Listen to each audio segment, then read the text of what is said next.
네, 안녕하세요. 이번 시간에는 공유결합 물질의 특징에 대해서 알아보도록 하겠습니다. 먼저 모양에 대해서 좀 알아보도록 하죠. 공유결합 물질의 모양. 예를 들어서 이제 O2 이렇게 불리는 물질이 있습니다. 그럼 이제 이런 건 어떻게 생각합니까? 산소 혼자 두 개가 이렇게 이제 붙어 있는 독립된 분자 형태를 기억해 주시면 되겠습니다. 또 뭐 예를 들어서 N2 있어요. 그러면은 질소 원자 두 개가 이렇게 붙어 있는 독립된 분자 형태를 기억해 주시면 되겠습니다.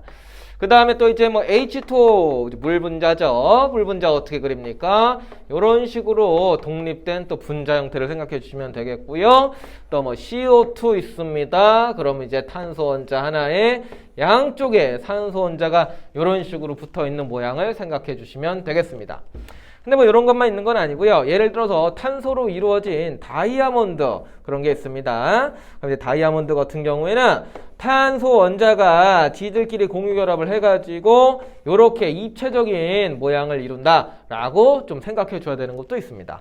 하지만 이렇게 독립적인 분자 형태를 띠는 게 대부분이고 얘는 일부만 이렇다라고 생각해 주시면 되겠습니다. 자, 두 번째로 특징에 대해서 알아보도록 하겠습니다.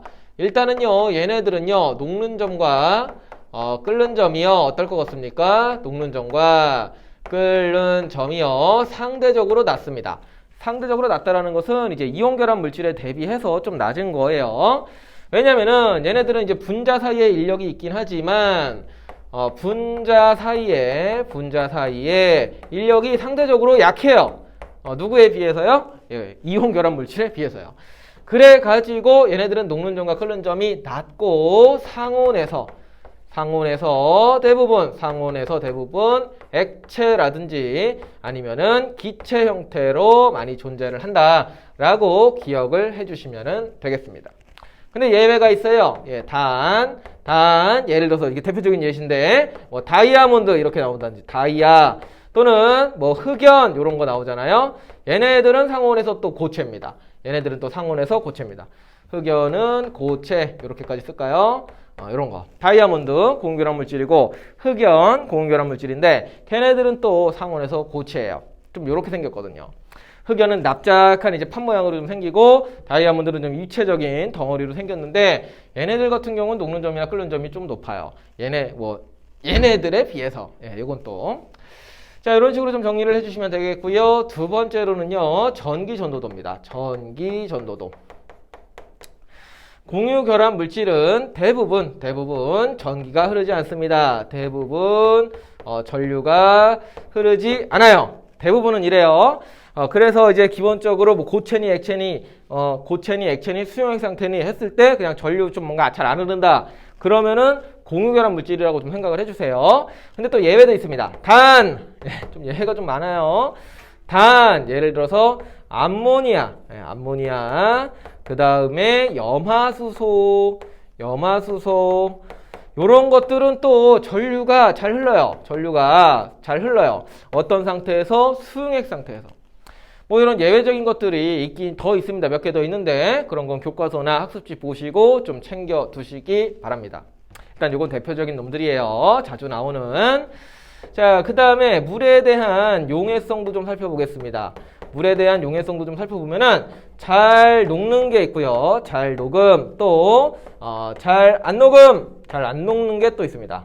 요것도 이제 따로 기억을 해주셔야 되는데 먼저 잘 녹는 거는 위에 있는 거랑 좀 겹쳐요. 암모니아 물에 잘 녹아요. 그리고 염화수소 얘도 물에 잘 녹습니다. 그리고 또 뭐 설탕 이런 것도 물에 잘 녹아요. 반면에 안 녹는 예시는 뭐 질소기체 이런 건 또 안 녹아요.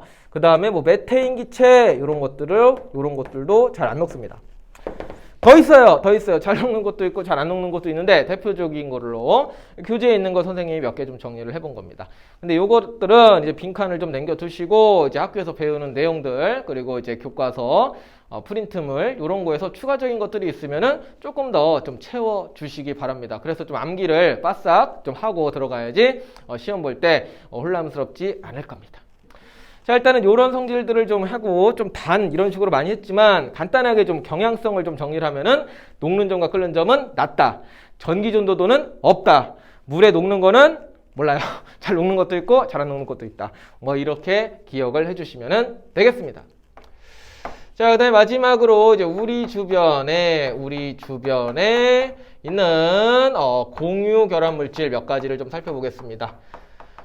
요것도 마찬가지예요. 요것도 뭐 다 얘기를 할 수는 없습니다. 그냥 교재에 있는 것들 몇 가지만 좀 정리를 해볼 거고, 여러분들은 이제 학교에서 배우는 추가적인 내용들을 정리를 따로 좀 해주셔야 되는 그러한 부분이 되겠습니다. 자, 먼저 일단 뭐 많이 나오는 거 H2O, 뭐 물이죠, 그쵸? 예, 물 같은 경우 우리 인체의 70%를 차지하고 우리 몸에서 물질 운반이라든지 또는 화학 반응을 잘 하게 도와주는 그러한 역할을 하게 됩니다. 자, 그 다음에 또 뭐 산소, O2 있죠. 자주 나옵니다. 공기 중에 21% 정도 존재하고요. 우리가 이제 세포호흡을 하는데, 숨 쉬는데 사용이 되죠. 그 다음에 식물의 광합성을 통해서 또 발생하기도 하고요.